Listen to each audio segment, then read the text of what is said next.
Happy Wednesday, good people. Welcome to WWT Live as part of Women's Wrestling Talk. And there's been so much that's happened in the last 24 to 48 hours.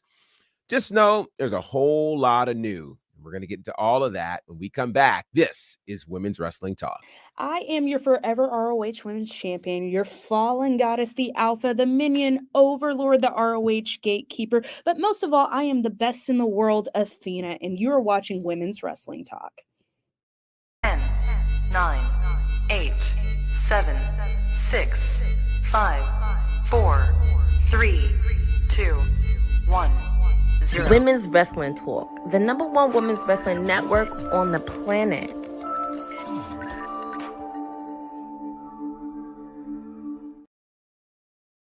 Happy Wednesday, good people, and welcome to another edition of WWT Live as part of Women's Wrestling Talk, the #1 women's wrestling network on the planet. They call me the professor around these parts, GB, Teflon G. Simply call me Gerard, and that will be okay. Whew! Welcome to October. Let me just tell you guys, it's my favorite month of the year. Special reason why, you can probably figure it out, but we'll get to that. One of the reasons I love October is like all things new. And that's what's happening in the wrestling world right now. We're going to get into all of it. We have a full house, and there's no Joey Tanner anywhere around. So, first off, let's welcome to the team the newest member, but golly, he's cool. He's got a lot of cool to him. Dion is in the building. How are you, brother? I'm doing good, man. I appreciate being a part of this cast. It's pretty dope. I get to talk wrestling about 2-3 days out of the week with people who love wrestling too. It's amazing, man. Happy to be here. It's awesome. Absolutely awesome. It's great to have you with us. And again, full house for sure. It's Wednesday, so you can't have a Wednesday without Courtney. Courtney, how are you? It is Wednesday, and it's 5 years of Dynamite. 5 years it's been there, and I'm really excited to talk a lot of ground to cover. And I'm going to give you guys my favorite Dynamite moment later on in the show and how I got into AEW. Well, good. We don't even have to go through an agenda. I mean, it was on there, but Yes. Absolutely. Actually, you know what? I got to do something. So forgive me, Courtney. I'll bring you back in a second. Let's welcome Courtney properly. New Jersey, WWT resident AEW expert Courtney NJ11. Now, there's Courtney. All right. I feel better now. All right. Very good. Very, very good. Yeah. So Courtney's not the only one joining us. Wrestling with Honey with Honey Pop Predictions.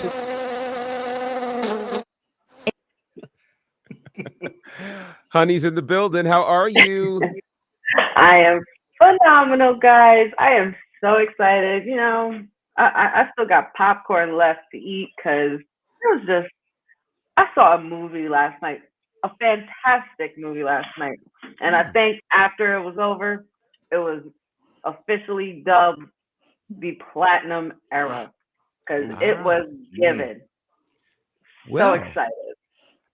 Everybody's got these little nuggets that they're dropping, and I like to see it. All right, so we've got one more elected official to talk about because, you know, this is just his playground. It's what he does, and I'm actually very interested to hear what he has to say after last night. Of Strattonville with his Parisiac constituents.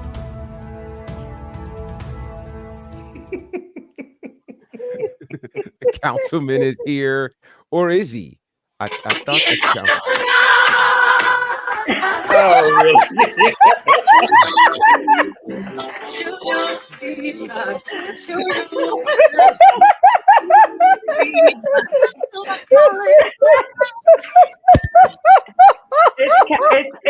It's Councilman Jack Pharaoh.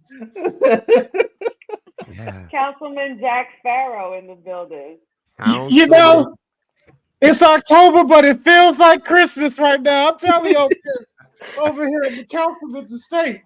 Oh boy. All kinds of Fun things.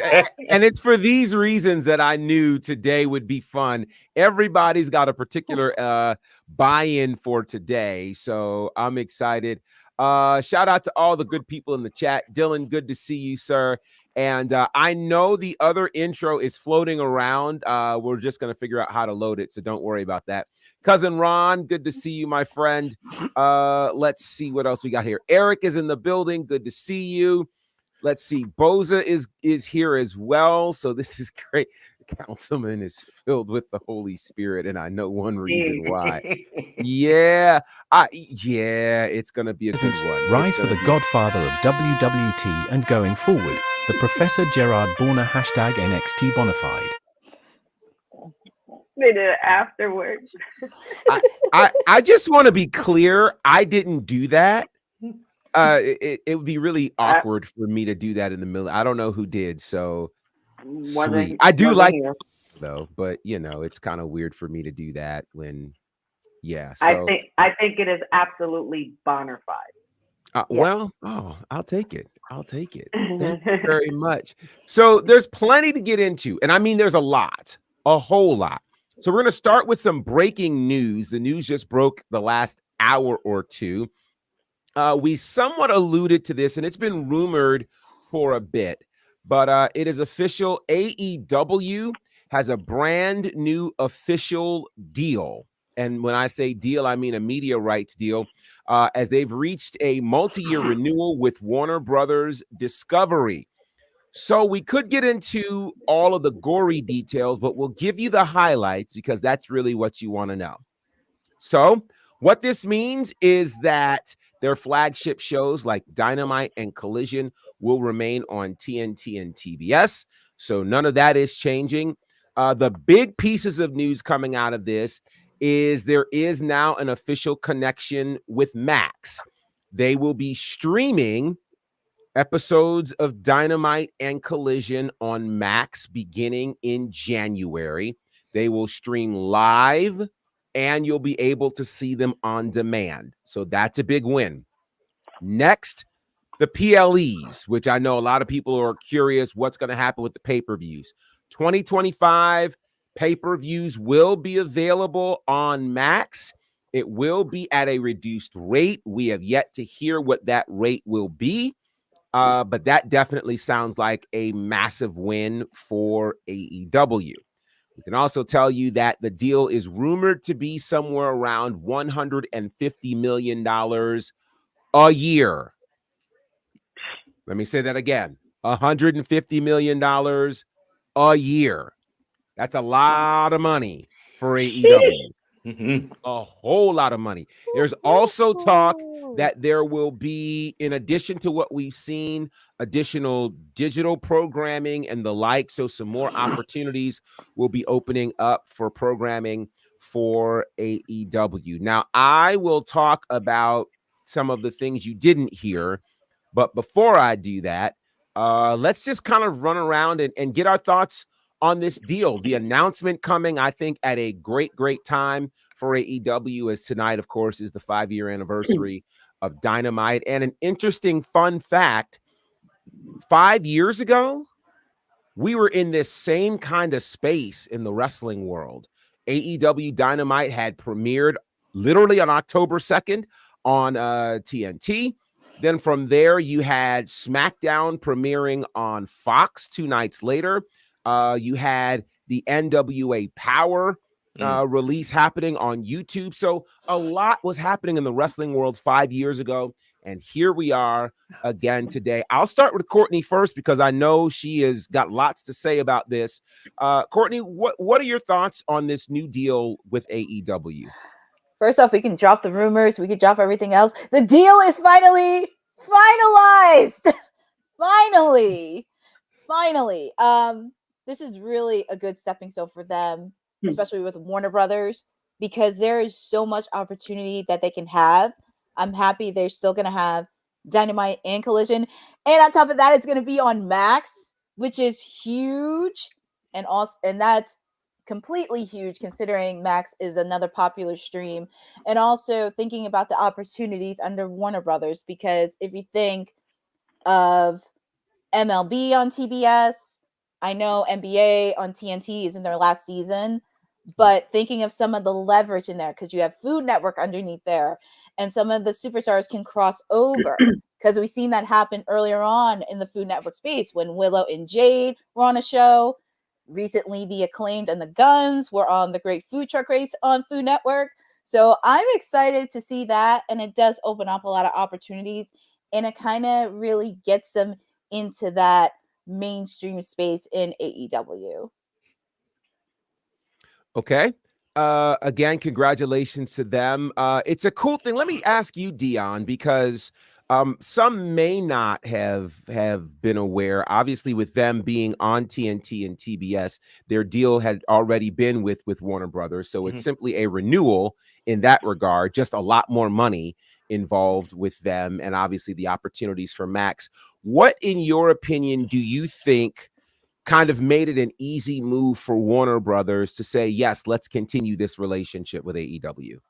I mean, given like Courtney just went through the TNT, well, NBA on TNT is moving, or Inside the NBA is in its last season. I think when just look at overall ratings, no matter if how low or how high, that's consistent viewing for TNT and TBS every single week. Because I'm trying to think of like what other shows do I go to TNT and TBS to watch? It's not a lot. So I think this was an easy choice for them. It almost makes me think about like WCW, right? Like they were the big fish on TBS and TNT for so many years. So that was like they were the top rated show. And I believe like this is minus like Big Bang Theory and reruns somehow. But no, I think, yeah, just seeing how this deal sort of came, it was like the worst kept secret in wrestling, right? But from this, I think, man, you look at the numbers that you said, 150 million a year, but I'm questioning like the reduced rate of the rate for the pay-per-views, PLEs, whatever we call them. Like, is that going to be like an in-app purchase sort of deal, or? That's a great question that they have not answered as of yet. And I mean, there are multiple ways they can do it. It kind of reminds me of New Japan, how they have their subscription rate, and then certain pay-per-views for them are an in-purchase kind of deal within the app. It'll be interesting to see if they go that route or not. What reduced rate means, that's interesting. You know, like, are they going to anymore though, right? Well, you know, reduced rate technically is 40, right? Like, so I don't know what they're going to do, but I do think for those who are subscribed to Max, I think you'll need to make a compelling case for people who are already paying a subscription to pay something in addition to watch, you know, whatever these pay-per-views are. But we'll see how they choose to operate. There's a part of me that hopes that with this deal being so lucrative, that it would make up for whatever difference would be there based on whatever buy rates they would have had at $50 a pop. You know what I mean? I'm pretty sure, because they weren't doing $150 million, certainly with the existing deal that was happening. I think that was more like 30 or 40 million. So this is a significant amount of money that AEW is getting, which they could, I'm not in their pockets, but just it looks like they could absorb whatever the loss would be from that. And actually they'd still probably be winning just based on how all of that looks. Honey, let me ask you. Well, no. I'm going to come back to you. Councilman, let me ask you, because I know you have not been fully invested in AEW.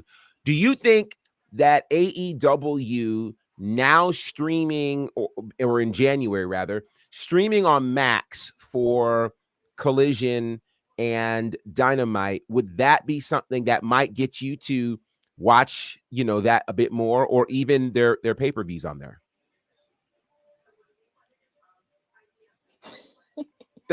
Hey, that's okay. You're no pressure. That's just me, though.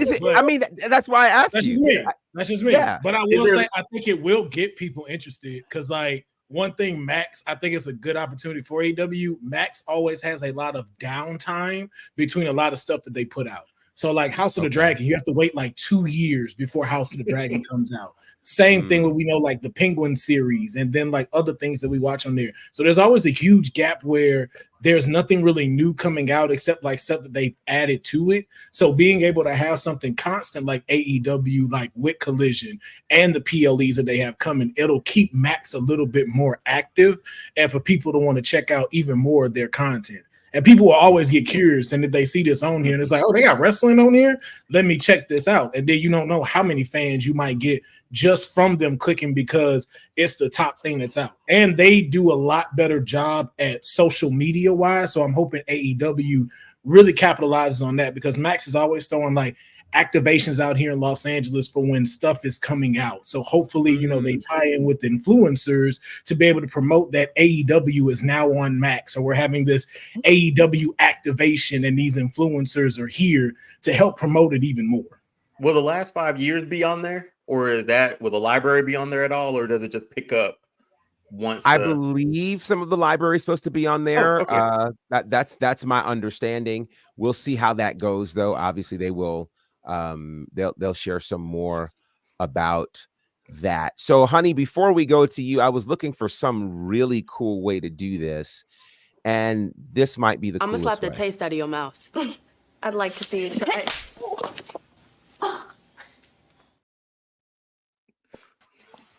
Mommy's here. I was like, what did this lead to? Oh, like, wait a minute. TK's here, folks. I don't know.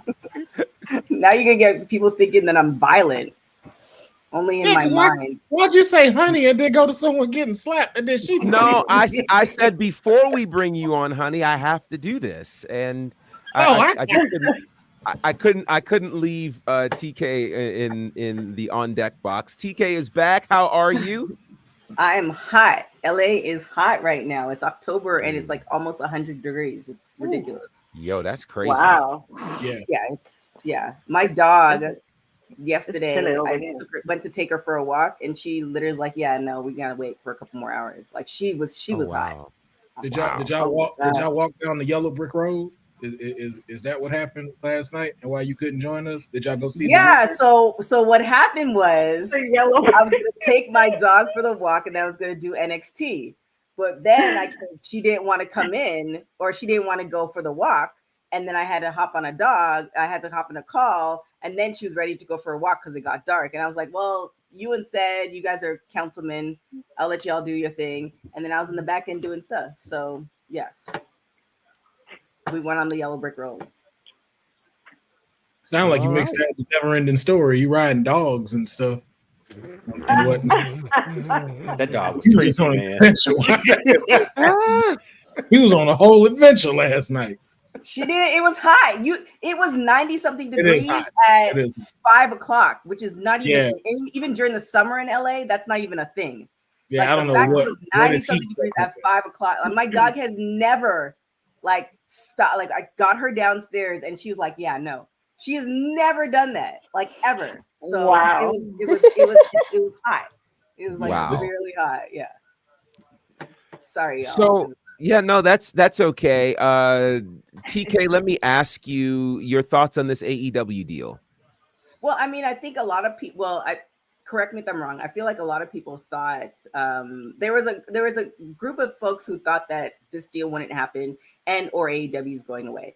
And we have said it plenty times on the show where it's just like, it doesn't make AEW needs to stay. We can't just because you don't necessarily like the product. WWE cannot be a monopoly. We're thriving off so many different wrestling promotions. So it's good for them. I think it's I'm more curious to see as the years progress. And if you guys haven't checked out Professor, he did a IG post on the McMahon series, and we've also been doing a watch along, which is also we're going to do episode 5 tonight. So if you've been watching that, it was 20 plus years of ups and downs and stuff like that. I think that's what's going to happen with AEW. I am curious to see, given the fact that the fake TK has so much play money, how if he's going to stay in charge. Like, it's going to be a story. There's going to be a Netflix or whatever the new Netflix is going to be in 20 years about AEW, and I'm curious to see how that's going to play out. It will be very interesting. Honey, your thoughts on this AEW deal? I'm here for it. I am interested in seeing what it's going to look like and exactly how these streams are going to work. Because I was also going to ask the same thing Deanna was asking: is the library there? And what about the PLEs, pay-per-views?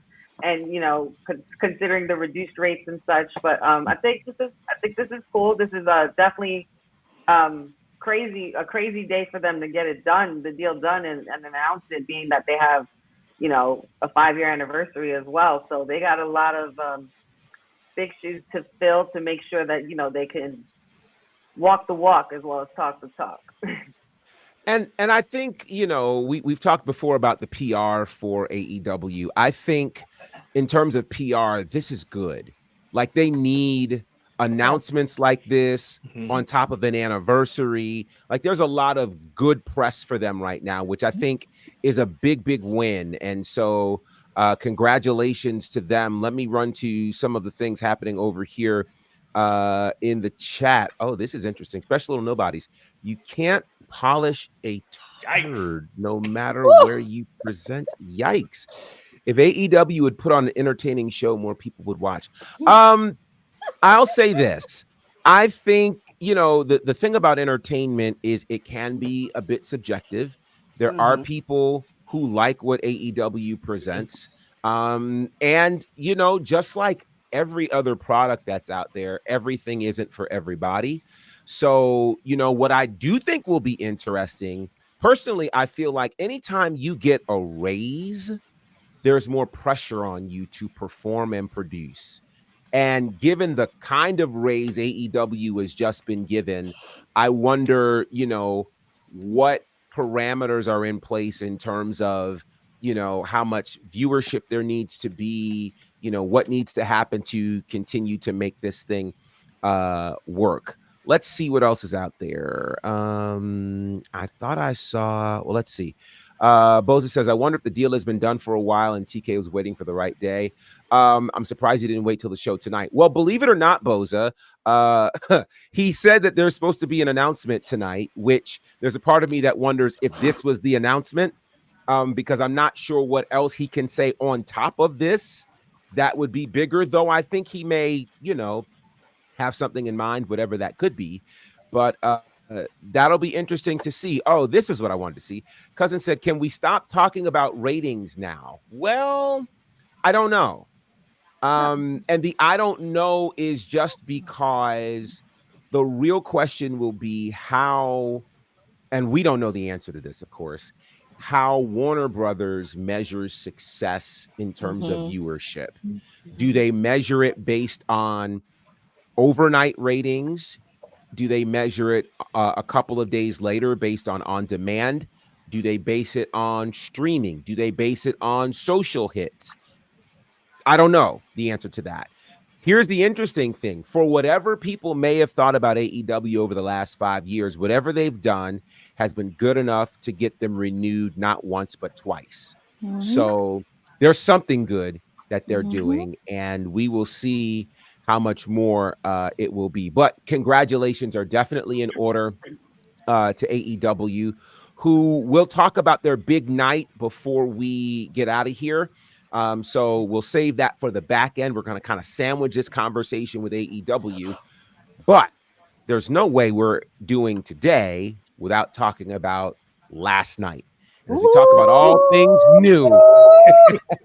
As we talk about all things new, we talk about the long-awaited NXT premiere on the CW. And they hit us right off the top with a brand new logo. We've seen a lot of logos from NXT over time, but we've got this brand new logo, no longer black and gold. It's kind of got a gray, white, black, platinum thing that's happening to it. And it felt some kind, I'm not going to do it, sir. Nope. It felt some kind of way last night for sure. On top of that, we got new championship belts to start the show. A brand new design for the NXT Men's Championship and the NXT Women's Championship. So we had that.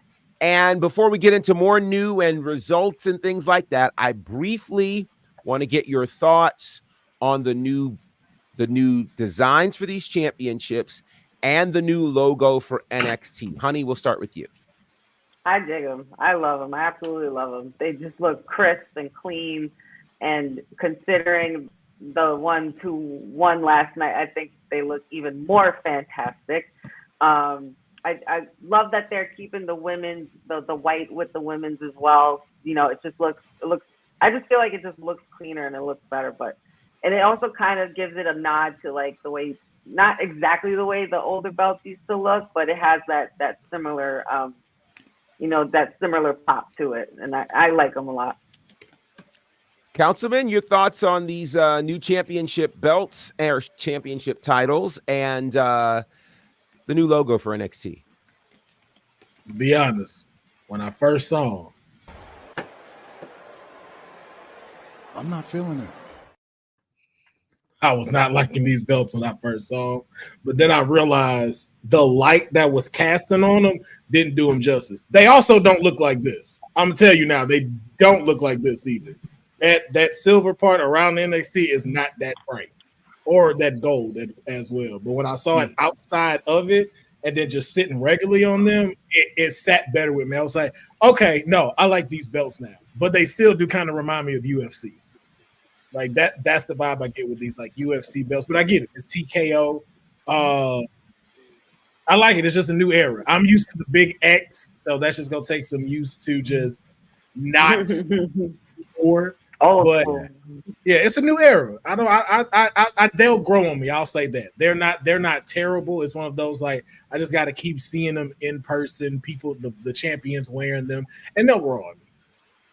For sure. Now, you said new era, and speaking of new era, we also, on top of new, got a new theme song. The new theme song is coming from 2 Chainz and Lil Wayne. It's called Millions From Now. Dion, let me ask you your thoughts. You know, I'm sure there's a segment of the population that's losing their lunch, considering just 2 weeks ago, we had a new theme song on SmackDown that was hip-hop related with Meg Thee Stallion. First of all, what are your thoughts on this as the new theme song? And then secondly, what do you think this means with, again, a larger hip-hop takeover in the WWE? I guess the rest of the internet wrestling community is like, this isn't wrestling music. I think whoever's in creative just was like, okay, well, you don't like it, we're going to give it to you again. You don't like it here, we're going to give it to you again. I don't mind it. I thought it went really well with it, but you talk about like another sort of big name superstar or a rapper connected with WWE. Like that's a big one. You got Lil Wayne was at WrestleMania this year, so you already had him locked up, right? Right. Now you had 2 Chainz in. I mean, it makes me happy because for years we had so much rock music, which was good. Don't get me wrong. All the Raw themes up until a certain point were amazing. But there comes a time where there needs to be a change. There needs to be a fresher look. And everybody in NXT are pretty young. So this sort of relates a little bit more and might relate a little bit more to that audience too. But yeah, I'm down for it. Just to go back to the belts real quick, I do like a little gold with silver combo when they do decide to do those. So that's why I like it. It still has that sort of NXT sort of plate behind it. So you can sort of see the big X. I was hoping that the big X was back there from the very first title. I'm still waiting on that one to come back around. That one was dope too. Yeah. Courtney, your thoughts on the new theme song? I will say it's been a long time coming since they included hip hop because it has been something that's been kind of streaming in and kind of going to Dion's point. Some of the wrestlers are like in their 20s, early mid 20s. So they kind of relate to the music scene, but it's really nice to have rappers, especially if they have a connection with WWE. And if they've been watching since they were a kid, that is something that I can get into. And also going back to the belts, I don't know why. It's just something about silver. It just seems so fitting for me. Yeah. It just makes it feel like great. It just gives it the refreshing. It just gives it that refreshing saying, you know, it's a new season. We're here to stay. And I'm all in for it. I like what you did there. She does it all the time. Every show there's going to be an all-in reference. I know. I do think this, and I think this is one of the things that some people who are wrestling fans may not consider. One of the reasons that rock music was chosen the way that it was in the 80s is because in the 80s, it was the music of a youthful community. And it kind of had the same attitude that they wanted to latch onto. And it was the popular genre of the day. These days, and I know a lot of people don't keep up with this kind of stuff, but these days, the most streamed genre in the world is hip hop. So for people who have concerns about hip hop, it is the majority form of music that's being consumed right now. So because of that, it only makes sense that they reach out into hip hop spaces. And that's why you're seeing so many hip hop collaborations and the like, because it is the most downloaded and consumed genre of music right now. It is. Should that change? You'll see change. That's just kind of how that goes. So with that said, we won't dig into every match that happened because this will turn into an NXT recap show. But we have to start with a couple of things. First, let's start with the presence of Triple H and Shawn Michaels DX reuniting on camera, which should tell you just how significant this NXT premiere was. And we started the match that I honestly thought was going to be the main event. Julia and Roxanne. And I still am looking through the chats because I'm somehow expecting, since we've mentioned Julia's name, Cindy'll to show up at some point. Let's go ahead because this was such a big match and highly anticipated match. Let's get your thoughts. And honey, I thought of you as this match came to a close. What did you think of this match between Julia and Roxanne? I was actually pleasantly surprised to see that this was the opener. I would have thought it would have also made it evented as well. I have to agree with you on that. But considering the clinic that these two women put on last night, I don't care what. I mean, I love everything else that happened afterwards as well. But this match was the match of the night. There was just lots of back and forth, and Roxanne just like came and showed up. Julia did her thing. Like I was very, very happy with the way this match was going down and how well they were just countering everything they were trying to give to each other. They were going at it, and it was just awesome. Not to mention the return of Cora Jade, which I have been saying would be happening for quite some time. I was not expecting the alliance route with Roxanne, and I kind of like it, and I'm here for it, and I'm just happy she's back, and she's healthy and ready to go. She looks great, and I mean, I thought I was the one that said that we were putting Roxy over in a big way, considering Julia's coming at her now. Stephanie McCour's on the other side of the pond waiting for her, and now go ahead, Roxanne, do your thing, girl, do your thing. Julia, you killed it. But Roxanne, like I was just thoroughly happy with the way this match was. It made me smile. Like I was in it from beginning to end, and they were so good. These women, yeah, probably one of Roxanne's best matches this year. Councilman, I know you are itching to have something to say at this moment, so the floor is yours, kind sir. You know, what do I say? Where do I even start? Where do I even start? First and foremost, let's get this picture. Let's get this picture right. Let's get a real picture in here where we see my client shining in all her. Look at that. Does this not represent then the old NXT title, now Roxanne in the middle, and whatever the next line is, forever with this new NXT title together? This is the epitome of what that line states, man. as I said, I was stressed before this match was coming.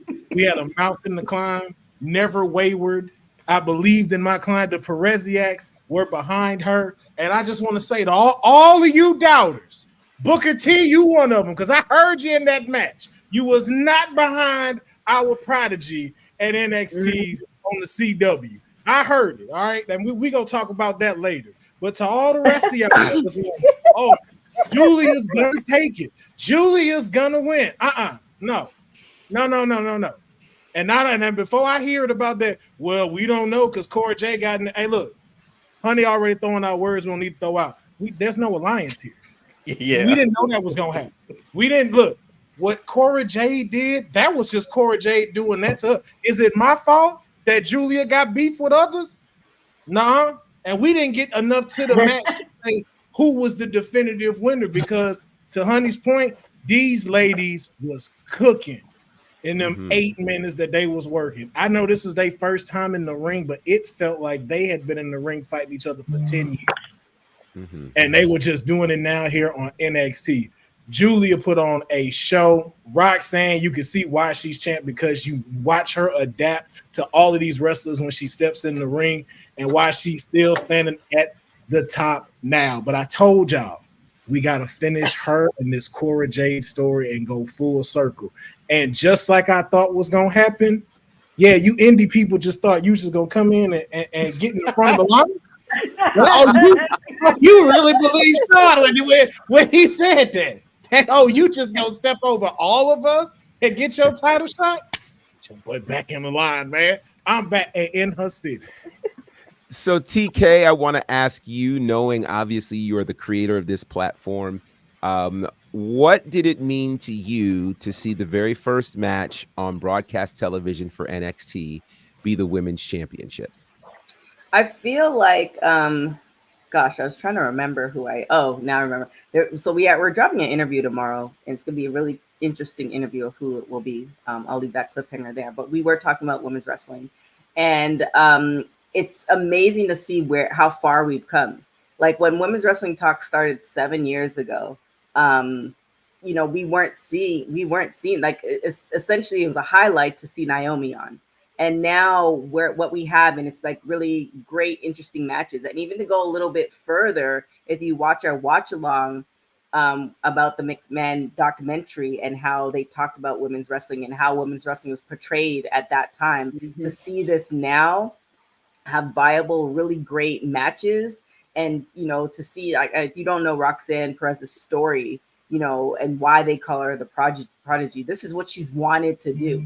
And she was bred for this. So to see all of that and for that to be the opener on CW, again, and I've said this a bunch of times too, I've always wanted to be a fly on those type of walls. I wonder what the discussion was. I wonder if there was pushback. I wonder if there wasn't any pushback. I wonder if it was Sean's suggestion. I really wonder how that all came to be, because it was an amazing start. They started with a banger.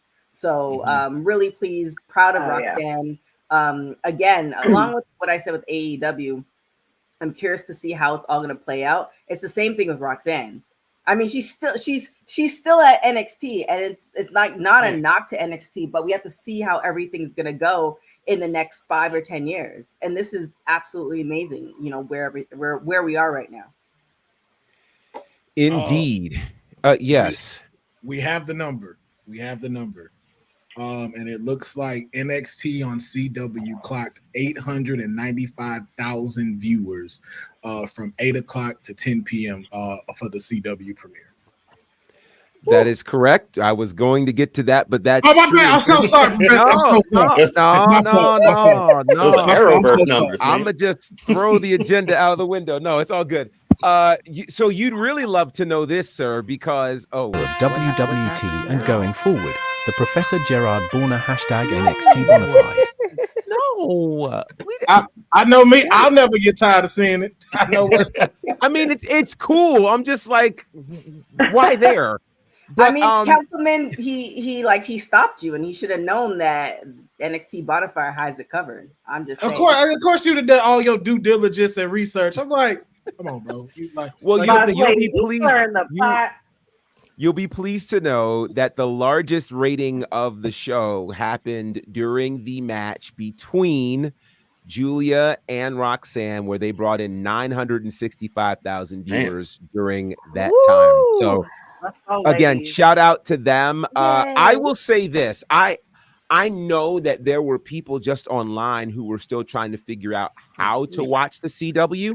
Oh my gosh. So I think that has impact. Not that this rating is bad at all, because the 895,000 is the best they've done in a solid year. I think that number will increase as people figure out how to watch the CW. I also think that number does not include anybody watching on demand who may not have watched it live, but may have watched in the last 24 to 48 hours. Does not also include how many people may have watched it on the CW app, because it's streaming live streaming for free on there. And of course, it's going to be on Peacock as well. So those numbers will only increase in terms of the people that are viewing. Also, last night we saw what a way to follow that match with this street fight, which was crazy. Dion, what are your thoughts on Wesley and Zachary Wentz? That was one of those first matches like that in a long time that I've really enjoyed. They told a really good story through that. I could feel the hate coming through my TV. So that's what I enjoyed about it the most. Like that meteor at the end was like he put everything he had on it. So for me, with that one, I mean, to follow that first one with this and this type of match, again, it's a little bit more than your traditional. It's not your traditional matches, right? But I think it's still there wasn't a bad thing on this card, man. It felt like a pay-per-view or PLE. Sorry. No, I'll go so far as to say it felt like a takeover, because everything about it felt very, very special. Very, very special.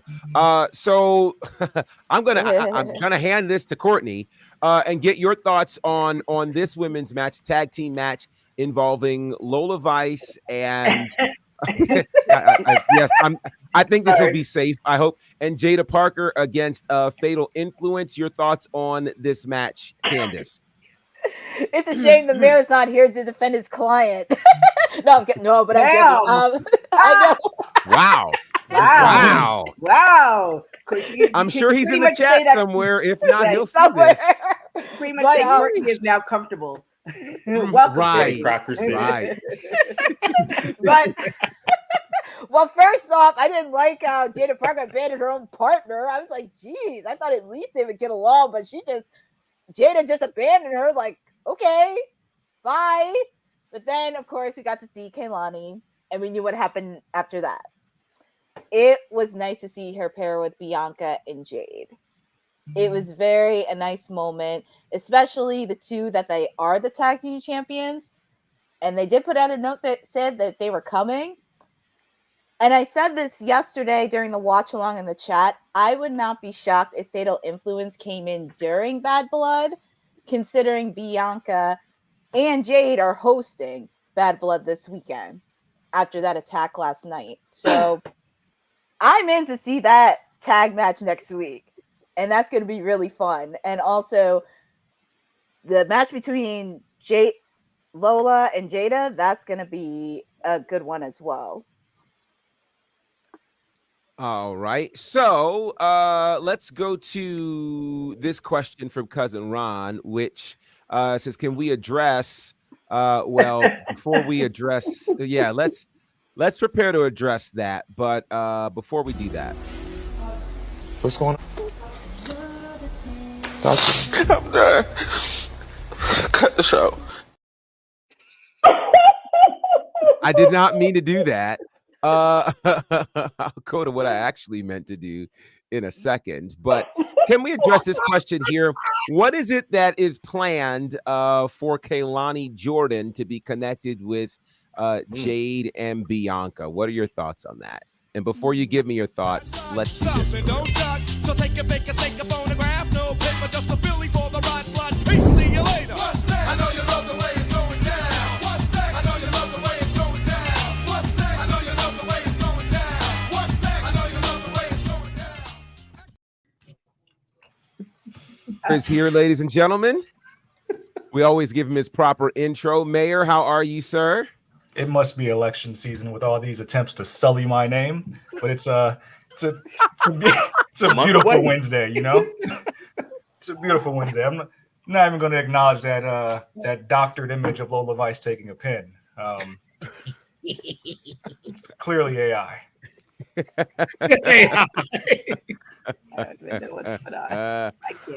Well. All right. So what did you think about this match, Mayor? Since you're here, and this image make me hungry for some soul food right now. And could go for some yams right now. Some hot steamy yams in the oven real quick. Whew. Is that mac and cheese I'm spelling right now too? Man, with the mac and cheese, the burnt ends. Woo! Still cheesy, got that sound to it. Yeah, I got that sound. Yeah. But you know the sound. So the match, guys. There was a match. Yeah. So I'm just talking about the entrance, but the match, it's a good match. You know, we talked about this on the stream yesterday. I thought the angle they went with, where we're going to kind of get maybe a best of with Jada and Lola, was kind of interesting. We'll see where it goes because they did fight backstage, but I think we see a lot of recycled things. I think we're going to get like a Cesaro, Sheamus type of thing. I think they'll still end up a tag team, but they got to earn their respect for each other. I thought it was a good look for Fatal Attraction to pick up that win. Now, even more so, I thought they had Lola look very well even after Jada Fatal Influence. left her. What did I say? Fatal Attraction? You did. Yeah, Fatal Influence. But I still this is probably the biggest surprise of the night with Jade and Bianca. And I think it just means that we're going to get the tag team titles defense finally on NXT. It's been a while. I think people might not like this. I think Fatal Influence has to pick up a victory next week just to make it make sense. So that means Lonnie got to take the pin. Yeah, I was going to say that's interesting.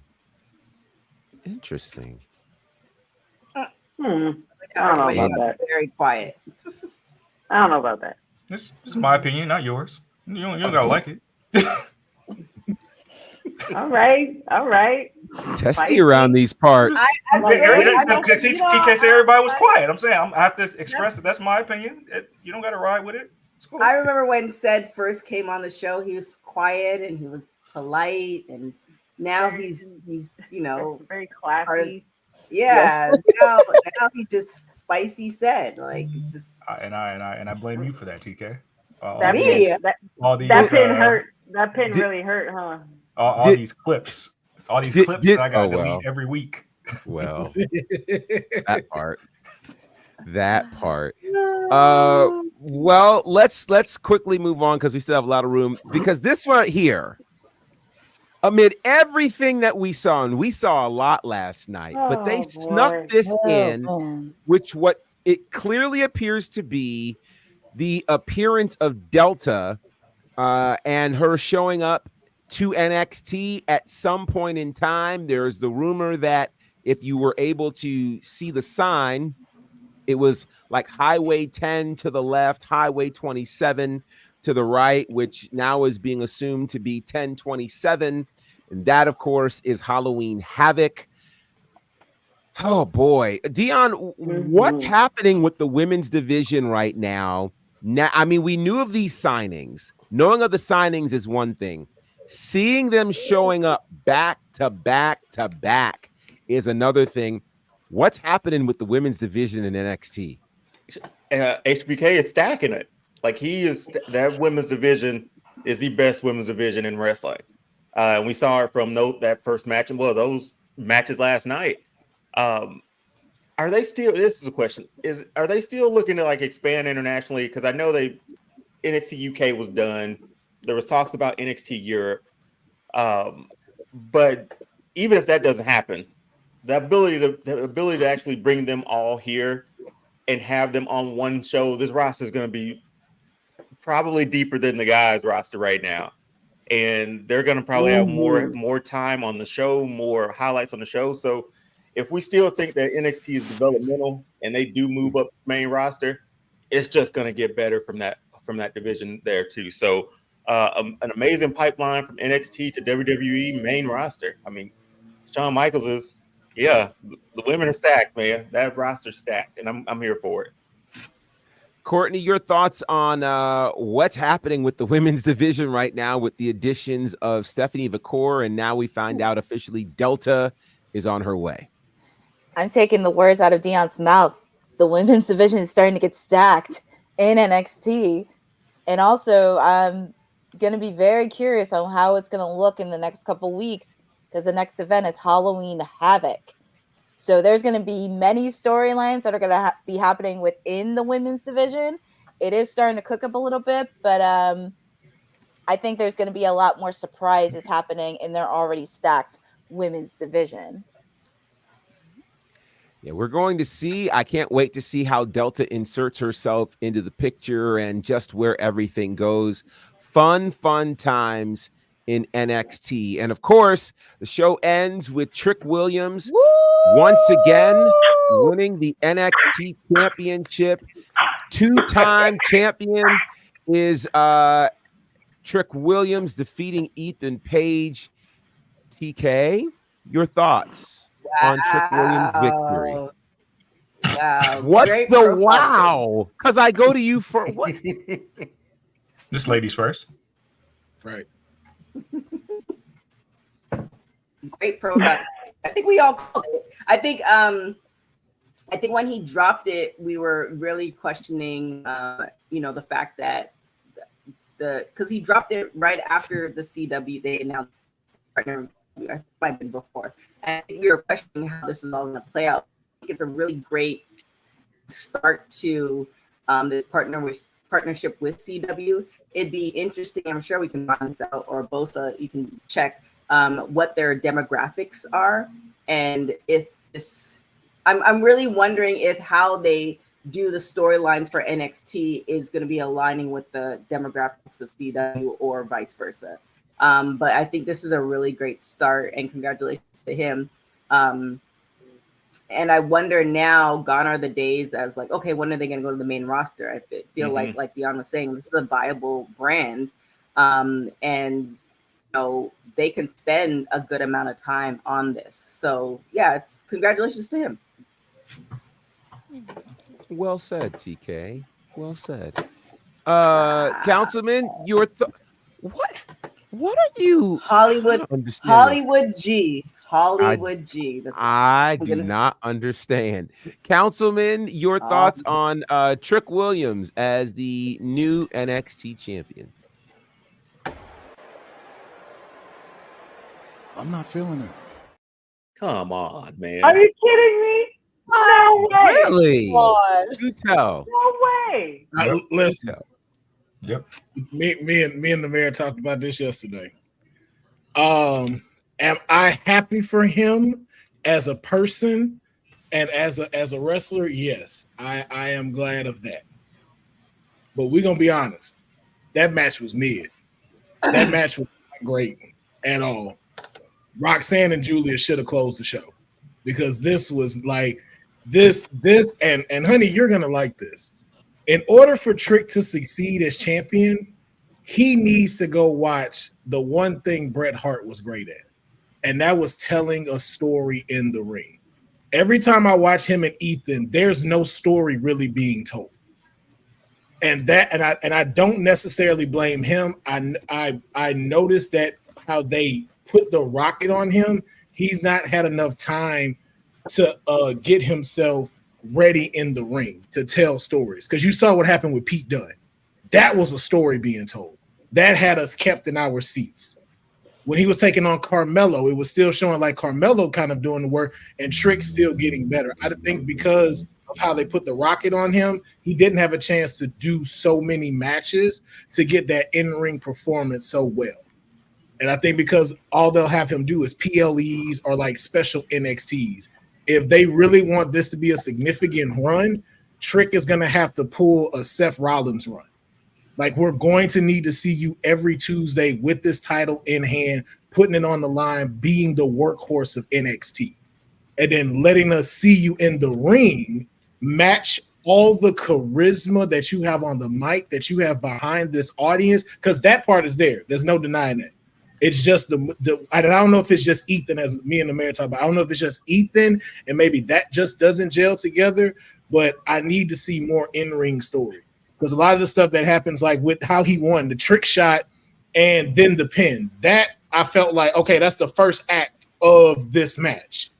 Then we get into the nitty-gritty of the other ones of like, okay, I don't know who's going to win this. And then it was just kind of like, boop, abrupt, champion. Almost to the point where CM Punk didn't really need to be there. Tell him what you said yesterday about CM Punk.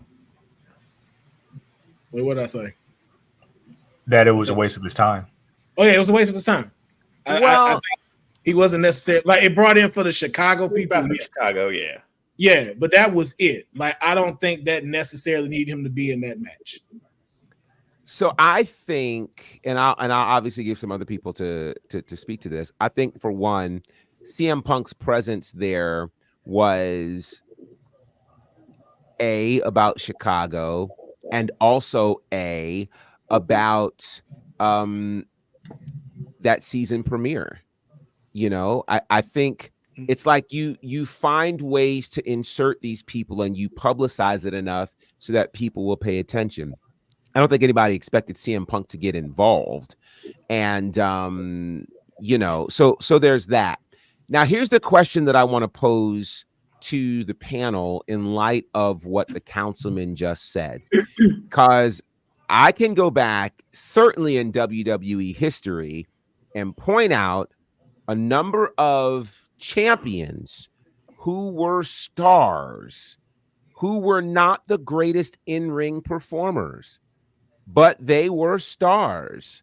So the question that I have is, which is more important from your champion? Is it charisma and connection to the fans, or is it in-ring work? Now, ideally, I know you want both. But if you've got to choose, because we've got champions, Councilman, you have been very vocal about the reason you don't like Bret Hart is because he had no charisma. That's what you've said. Okay.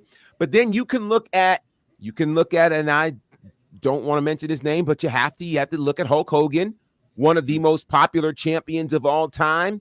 You look at John Cena and John Cena's early championship run, you know, and even toward the end, people had the 5 moves of doom or whatever, right?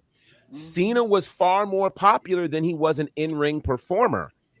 So what is more important to you from a champion? Is it charisma and connection with the fans, or is it in-ring performance? Honey, let's start with you. Ooh, that's a really really good question. I mean, when they're getting in there in the ring, however they're doing it, you know, it's whatever. It depends on who you're looking at. It depends on your perspective. Everybody has their own taste in what they like to see. But as far as me, I've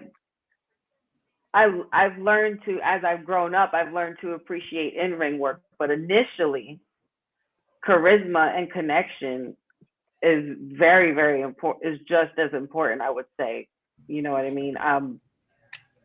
I would have to say charisma and connection, only because that's just through and from my experience growing up, and that's how I even fell in love with wrestling in the first place, because of the fact that I did feel a connection, and it didn't matter what superstar it was, whether it was Bret or my favorite or not, but it was just the whole spectacle in itself. You go to those things because of that. You want to connect with others. You want to connect with the superstars, your favorites that come out. You want to connect and sing the theme songs together.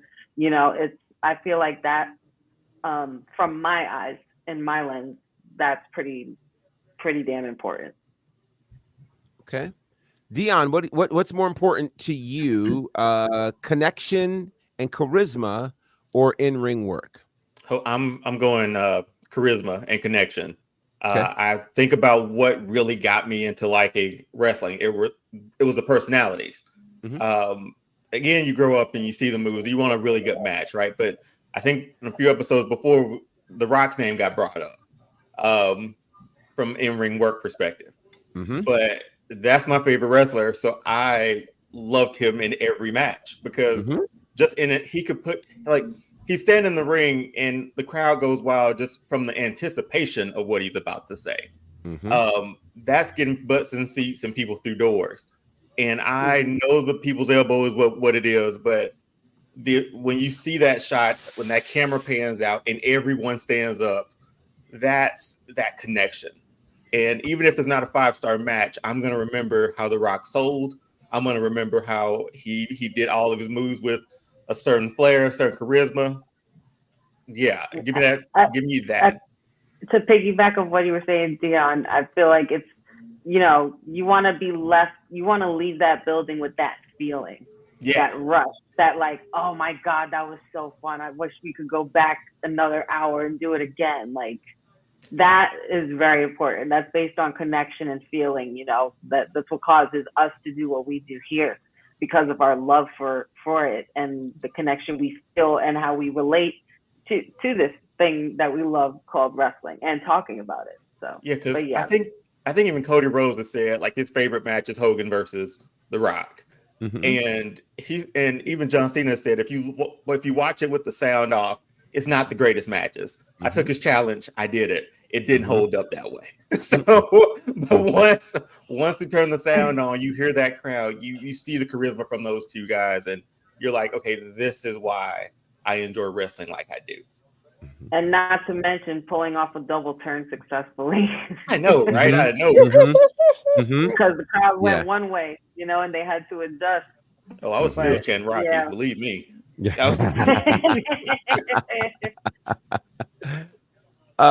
Let's see. Courtney, charisma and connection or in-ring performance?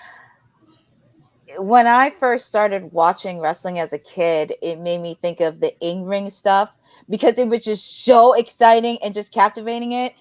But as time went on, it was just charisma and the microphone that really got me in tune. Because if you're good on the mic, you have that charisma, you have that connection with the fans and have that story, it just works out so flawlessly. And it's ironic, Dion, you mentioned The Rock. I had to go with Chris Jericho because it made me think of his charisma when he first came out. Because when he first came in WWE, and even now at AEW, the fans would go crazy over him. And even like having his promos and just really standing toe to toe. Even when he did his promo with The Rock, people were in their seats. And even going back to one of his matches in WWE when he had a match with Shawn Michaels at WrestleMania 19, the storyline was there. So for me, it's really having that connection and getting people tuned in and drawn in. And it makes me go back to realize that's one of the reasons I became a wrestling fan. So it's interesting to see, what people like. I do think, we can really look at WWE and AEW, and one of their differences, AEW, does not like the moniker of sports entertainment, and they try to give you more quote unquote pro wrestling. And, you just in general, you can look at how people are responding to that. And I think a comment that came earlier was that the show's not entertaining. So I'm not saying one is right and one is wrong, because, again, it is completely up to whatever your preference is, but I do think that both of those things end up being, a thing. And yes, as soon as we can get that intro loaded, sir, we will play it. He has been putting this over for the last 2 days. So as soon as we get it up, we will play it. But definitely a great. Go ahead. Oh, I was gonna say, to y'all point with that though, everything y'all named and every person you named, that's something Trick has to work on. Even the people y'all said that don't really have necessarily more charisma than moves, look at all of who y'all just named. When they're in the ring, it still brings you in. John Cena, You Can't See Me, Hulk Hogan, or the Pump Up, or even to The Rock's point, the People's Elbow. I've not seen Trick do any of that. I will counter that and say what he does that gets them is the whoop that trick. Is the entrance. Like it's I blame the fans in Orlando for that. Oh yeah, man. No, I'm not going to say what section of fans. I think we know who they were, but I blame them for that. Well, but I mean that's the thing. This is what's so interesting. Everybody has a different point of connection as wrestlers. For some, it is a move set that you might look forward to. For others, it is how they connect. And some, Hogan connected with the ear move, and some connect with poses. For him, it's an organic chant that has happened. And, so I think like when we saw Cena, his in-ring stuff will improve. I think he's got perhaps greater opportunity than Cena had, just because, Cena had OVW, but to have the performance center that you can go to and work 5 days a week. Plus, if he's working, I don't know if he's working the live events that NXT has in Florida. I'm sure he is. Those are all great opportunities for them to be able to work their craft. So we'll see certainly how that works. But again, congratulations to him. Now, one of the things that happened Monday night, the last Monster Standing match, which was pretty incredible to say the least. We also saw the return of Seth Rollins at the end of that match, which certainly caught me by surprise. Resulted in Braun Strowman winning the match. The ring got destroyed. Fans got knocked out. All kinds of craziness happened. But we can report that Braun Strowman did suffer an injury in that match, a groin injury, which just cannot be good. I don't know if you know, I noticed that he was walking kind of funny at certain points in that match, and I couldn't quite pinpoint how and why, but that is why. I'm sorry, Professor. There was a certain moment in the match where he was gearing up to run the ropes, and as he was like heading towards hitting Bronson Reed, you saw him kind of like tweak a little bit, like I don't know how it happened, but it couldn't have looked good. I almost thought he tore his quad at first, but I was like, I don't know how this man is still moving at all, even with the groin injury itself. Apparently, the injury happened when Bronson Reed hit him with Samoan drop. Oh yeah. That makes sense. Yeah. So that's again, it's hard to control your weight when you've got that much strength and that much power, and so best wishes there to Braun Strowman. So then today, Cody Rhodes made an appearance on the Pat McAfee show, and right before he left, he dropped two very interesting pieces of information. One, he alluded to the fact that at Bad Blood this weekend, a video will play, and the video will somehow have championship implications for Crown Jewel. Then he said that he's looking to main event WrestleMania for a third time, and he believes that the main event of WrestleMania will be something bigger than anyone has ever anticipated. So let's start here. What do you think is going to happen? This teaser, which I don't know if I'm disappointed or not that he's already mentioned the teaser, but what on earth could happen this weekend that will lead us into Crown Jewel? I will start there. Courtney, let's start with you. There's a lot that could happen in Bad Blood, especially in their tag team match, him and Roman. But what's the video? He alluded to a video. What do you think the video is going to be talking about? Because that's the key, according to him. I wouldn't be shocked if it's his next opponent at Crown Jewel. Who would be? That's a good question. Who would be his opponent? Because I'm trying to think. He almost beat almost every single guy on the roster. And somebody put it in the chat. The Rock. Yep. Maybe? It's my choice.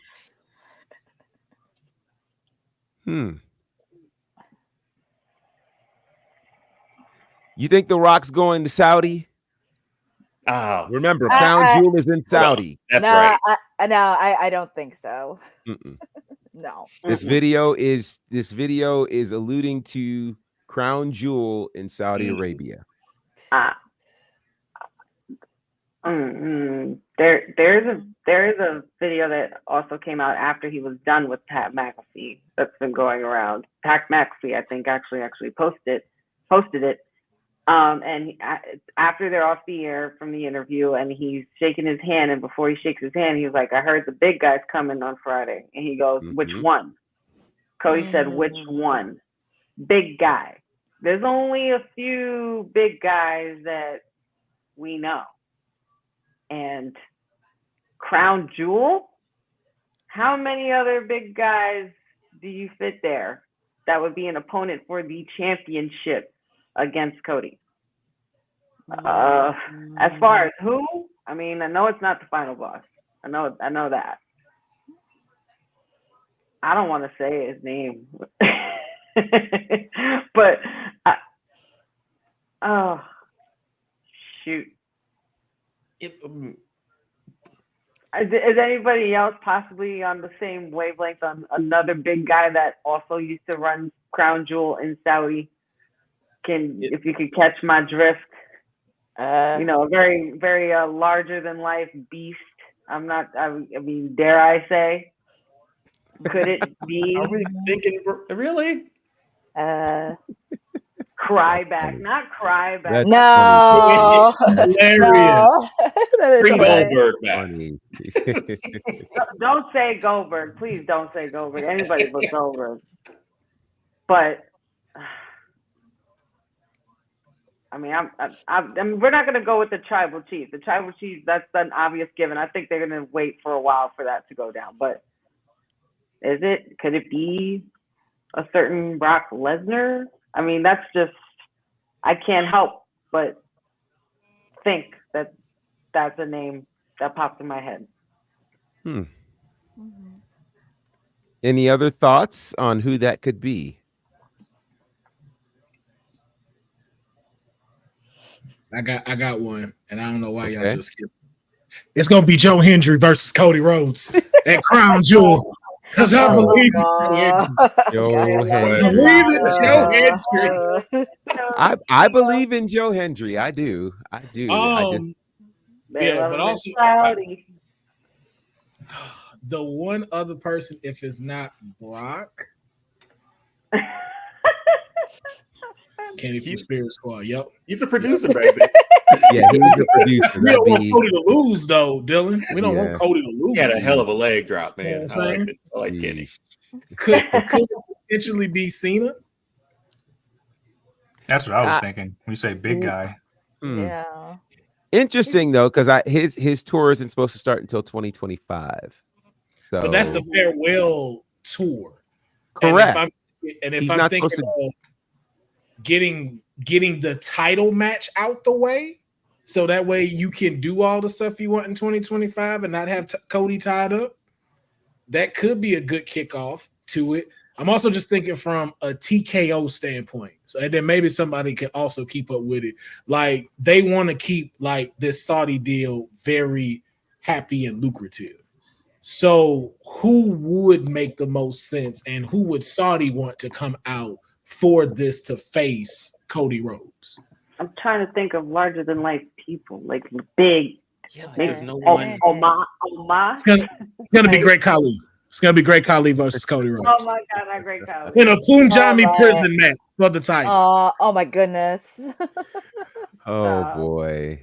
Oh. But then there's like implications for WrestleMania too, right? Because he teased that. So let's get into that. And he's saying it's a match. The main event will be something bigger than anyone has anticipated. Now, we've anticipated quite a few things. Dion, since you started it, what could he be referencing as the main event of WrestleMania 41? Well, in a past show, I did say my WrestleMania main event will be Cody versus Rock. but you can't leave Roman out of it either. So how do you make that match big? Triple threats are tough for WrestleMania. I mean, it's 2 nights though. It's 2 nights. Yeah, I keep forgetting 2 nights. Hold on. Okay, but you think okay? I'm gonna stick with my 1 night idea because going in 2 nights it gets too confusing for me, or gets I book it too much. But no, there's an idea for a triple threat, right? Rock, Roman, Cody. I mean, we'll see where that new bloodline goes if that's the final boss pulling the strings on that one.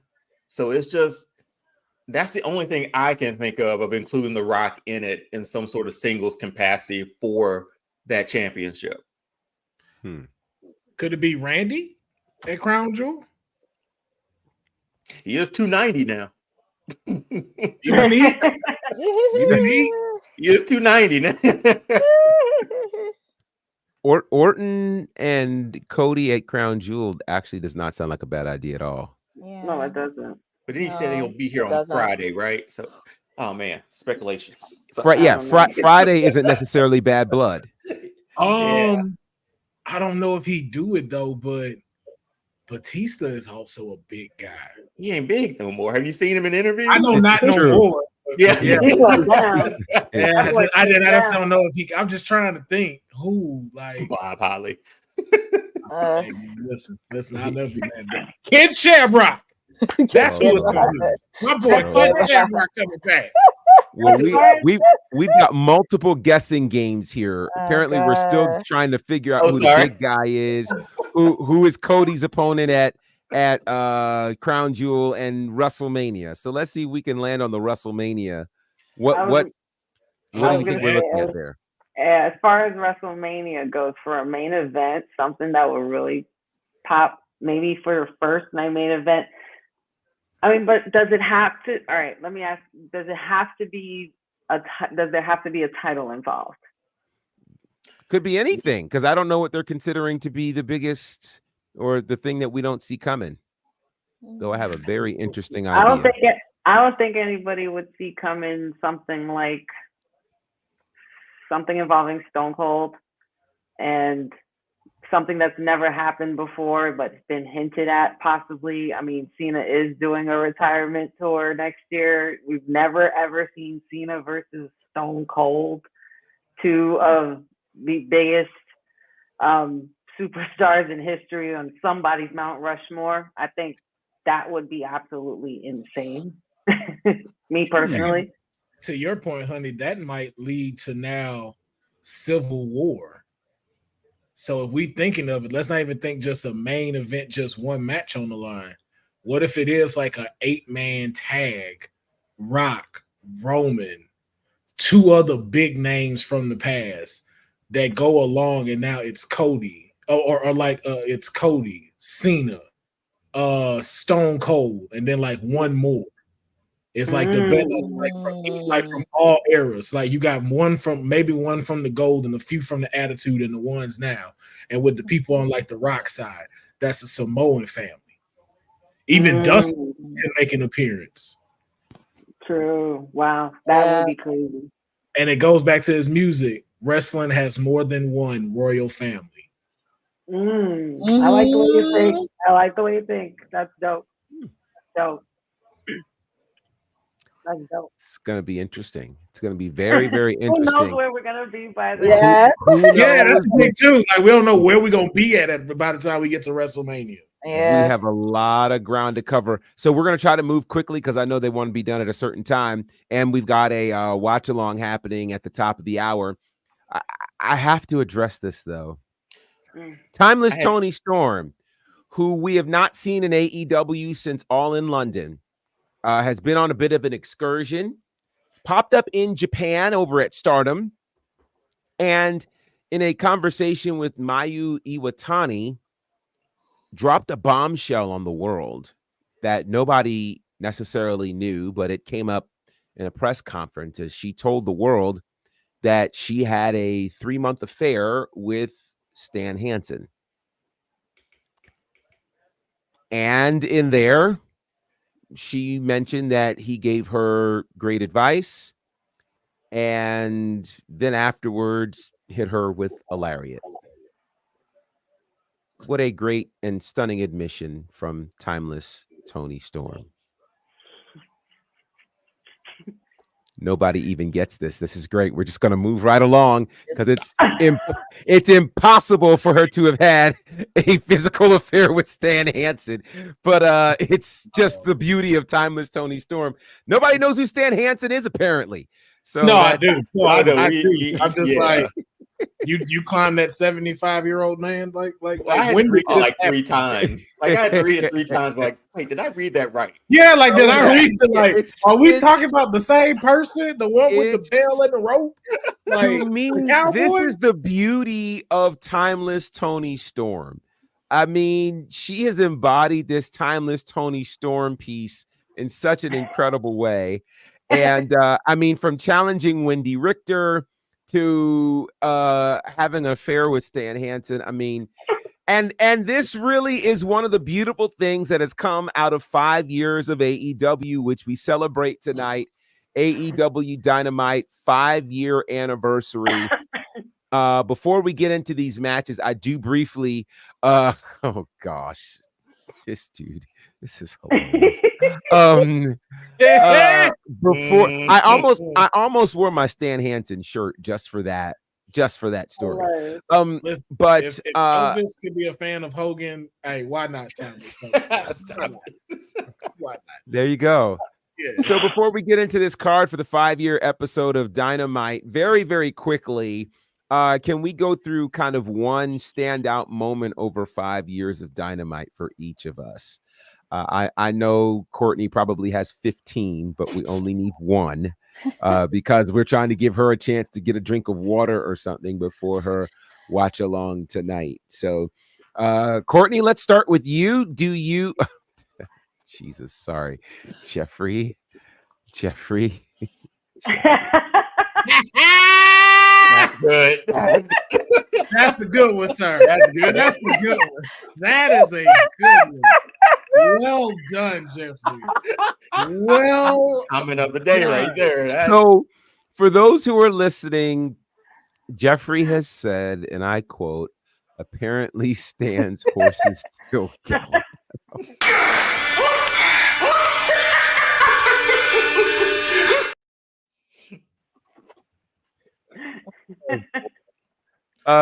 Courtney, your favorite or one of your standout moments from Dynamite?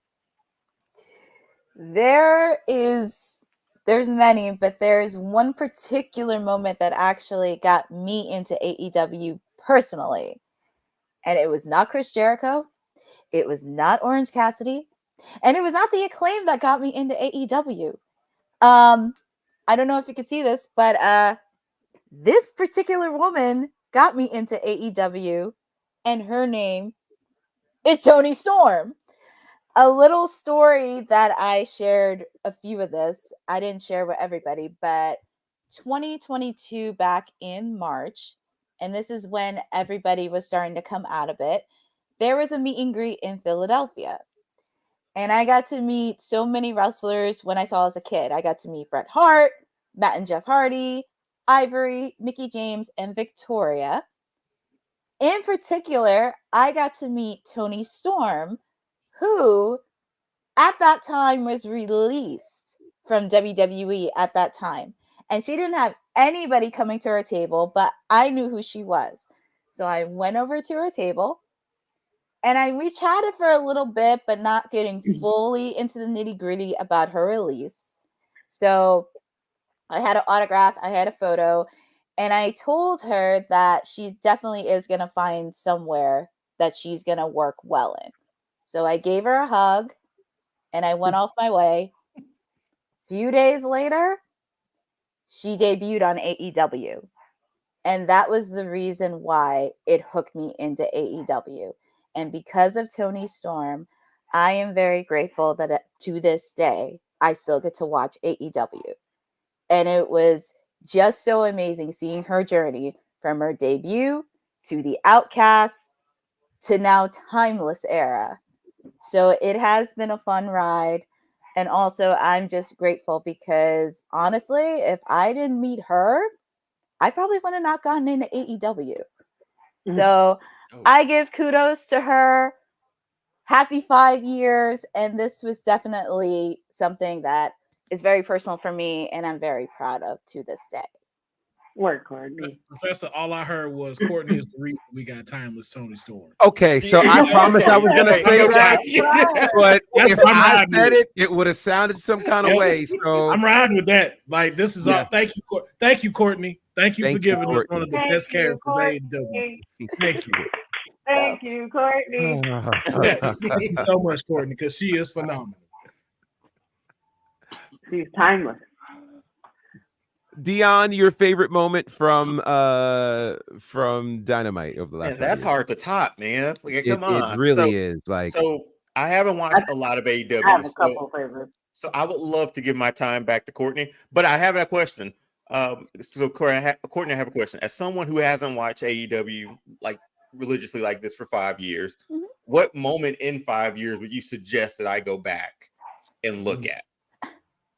There are many moments. I would probably say when Hikaru Shida beat Saraya for the women's title. That was a shocker. For some odd reason, it was a match that I don't think a lot of people saw coming. And I don't think a lot of people didn't think she would win. Grand Slam. I know this is Grand Slam and it was on Dynamite, but I would probably say the Acclaimed versus Swerve and Keith Lee. That match was a little bit insane. Recently, the match that I just watched is MJF versus Will Ospreay for the international title. Pretty much any match that Orange Cassidy was international champion, because that man was a fighting champion. He was a fighting champion. That was a good one. He was. Perfect. I wrote all these down, by the way, Courtney, so I will take a look at these. Yes. I'll throw a very quick suggestion, 2 quick suggestions. One of them is the debut of Sting.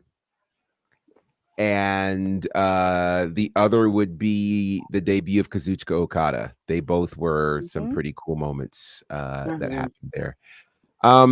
Let's see. All right, we are desperately running out of time. So very quickly, tonight on Dynamite, they've really stacked this card. A champion versus champion match. Bryan Danielson, Kazuchika Okada, a rematch from Forbidden Door. The key here is it's title for title. However, it's a 60-minute time limit match. But if the match is decided in the first 20 minutes, then the Continental title will be on the line. If the match goes longer than 20 minutes, then the Continental title is not on the line. So clearly we'll have to pay attention to what the time limit is on that. Hangman Adam Page takes on Juice Robinson tonight. Serena Deeb takes on the return of Dr. Britt Baker. And then this one. Oh, my Lord. Ospreay, Ricochet, the International Championship.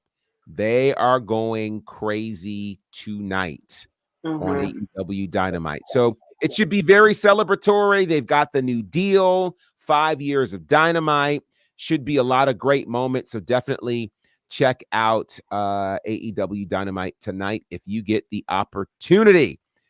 All right. And there's some really cool suggestions over in the chat as well, including this one. Let me see. Sting, Brody Lee. Yeah, they did a good job with Brody Lee over there. As well.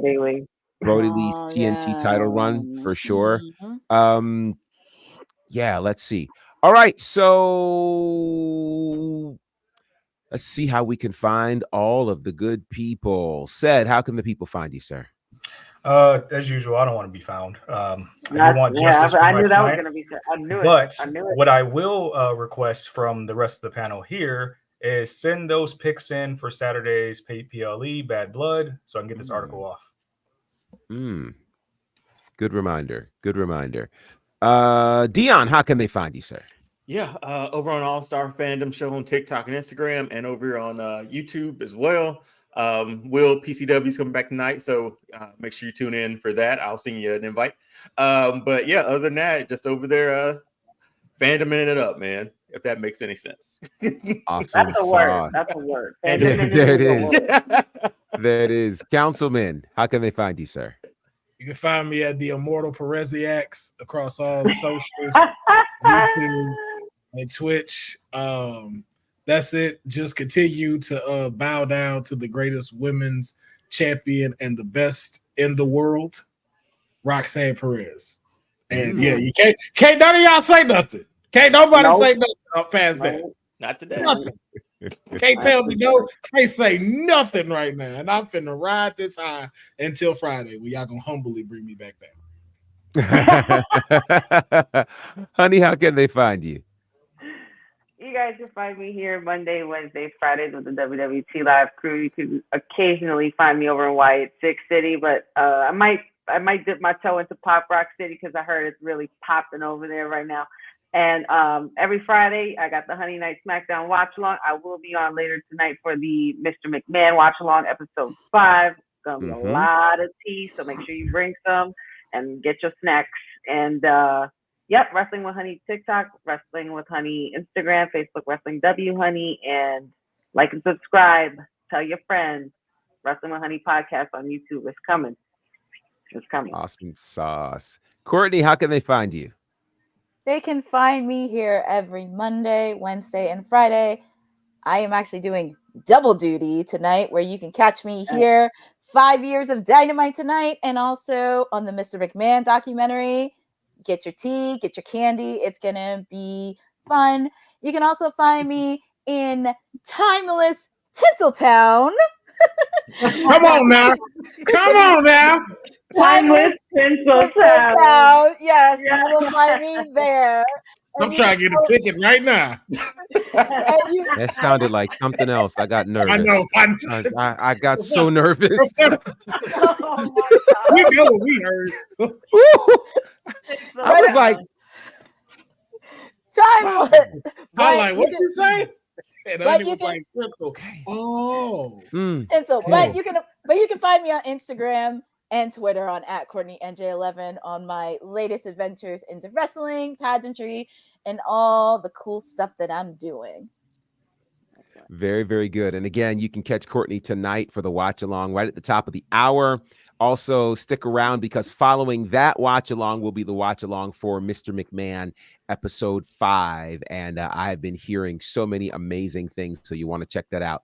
So briefly, you can find me at bonnerfide across all the socials. Just dropped a new video stemming from that Mr. McMahon documentary, really digging into this idea. What if Mr. McMahon's initial idea about launching WWE happened? Meaning, what if he had gone with Dusty Rhodes instead of Hulk Hogan? Got that video up. You guys can go check that out. Lots of commentary out there on a lot of spaces, most recently with Ashe Wrestling. And then we've got another one coming, actually a few things on the way. Southern Honor, their anniversaries next week. Then following that will be in the Bahamas with All Caribbean Wrestling. And there's just a lot of things that are going on. So you guys can check that out. Also, and I don't plug this enough, but if you'd like to support with some merch, you guys can check out my merch line over at prowrestlingtees.com/bonnerfide. 2 shirts there that you guys will enjoy. So go ahead, check that out, prowrestlingtees.com/bonnerfide. Now to the rest of the business here. www talkpod.com is the website for all of the cool things. www.talkpod across all of the socials to check out all that's happening in these spaces. Again, lots of shows, watch alongs, all of the things. And we've got, I think, one of the best crews in the world who come on here all the time to give you guys all of the great information. So shout out to our amazing team here, everybody that you see on screen and then some. Shout out to everybody in the chat. Cousin Ron, Special Little Nobodies, Jeffrey, Boza, Christopher LeClaire, good to see you. Of course, Dylan and Bo Said So. I like that name. That's pretty cool. A lot of other people have been in here. Lots of folks who aren't in the chat, but who are watching across all of these spaces. We appreciate you guys because we can't do what we do unless you are here. It just doesn't hit the same. So Until the next time we're together, which will be Friday. Actually, you don't have to wait that long because Courtney will still be here at the top of the hour. Many of the crew will be here. We might work on that particular shirt. I'm thinking of another design anyway. So, yeah, the rest of the crew, of course, will be here tonight for the watch along. So check it all out as part of Women's Wrestling Talk, the #1 women's wrestling network on the planet. Thanks for joining WWT. Don't forget to like us on all social media platforms at WWTalkpod. Like and subscribe on all video and audio platforms, like yesterday, my G. And check out our website at www.talkpod.com. Thanks for watching Women's Wrestling Talk, the #1 women's wrestling network on the planet.